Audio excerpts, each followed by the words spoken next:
इंदौर जिले के कई किसान जब अपनी लहसुन की फसल की बिक्री के लिए चोइथरा मंडी पहुंचे तो यहां फैली अव्यवस्था को लेकर आक्रोशित हो गए। काफी समय तक खुले में फसल रखने के विरोध और नीलामी के माध्यम से फसल की बिक्री की मांग करते हुए किसानों ने यहां हंगामा करते हुए जमकर नारेबाजी की।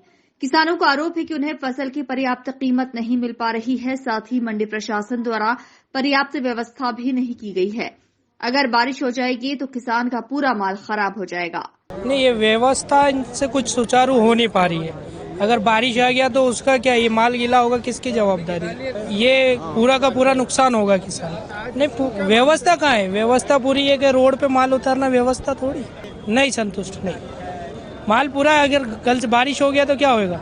नहीं, ये भी बिक्री में भी अभी 1 घंटे में हम बेच के घर चले जाते। यहाँ पूरा सारा दिन होगा, रात होगा, उसका क्या? रात भर कौन ये करेगा? और सुरक्षा क्या, हमारे माल का कोई उठा के ले गया तो उसकी क्या व्यवस्था? इधर किसानों द्वारा हंगामा करने की सूचना पर मंडी के वरिष्ठ अधिकारी भी यहां पहुंचे और किसानों को समझाइश देकर शांत किया। अधिकारियों का कहना है कि मंडी में फसल की बिक्री के लिए पर्याप्त व्यवस्था है। किसानों को अगर कोई असुविधा हुई है तो उसकी जांच की जाएगी। उसमें माननीय न्यायालय ने जो निर्देशित किया है कि नीलामी के माध्यम से ही किया जाएगा और वही कर सके थे। हमें भी लगता है चूंकि लहसुन चटनी मसाले के अंतर्गत आता है, सब्जियों को आड़त के माध्यम से विक्रय की अनुमति है, लेकिन चूंकि लहसुन चटनी मसाले के अंतर्गत है तो माननीय न्यायालय द्वारा निर्देशित किया गया है। इसी के तारतम्य में मंडी बोर्ड द्वारा भी निर्देशित किया गया है कि इसकी नीलामी की जाए।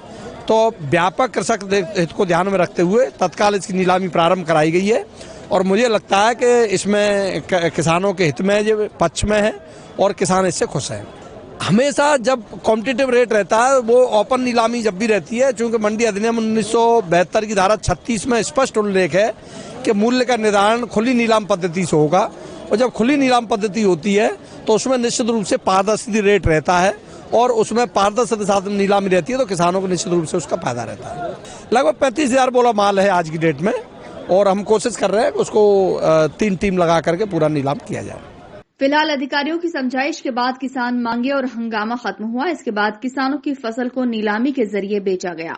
किसानों के इस हंगामे की वजह से मंडी का कामकाज काफी समय तक प्रभावित भी हुआ। Bureau report, INN news, Indore.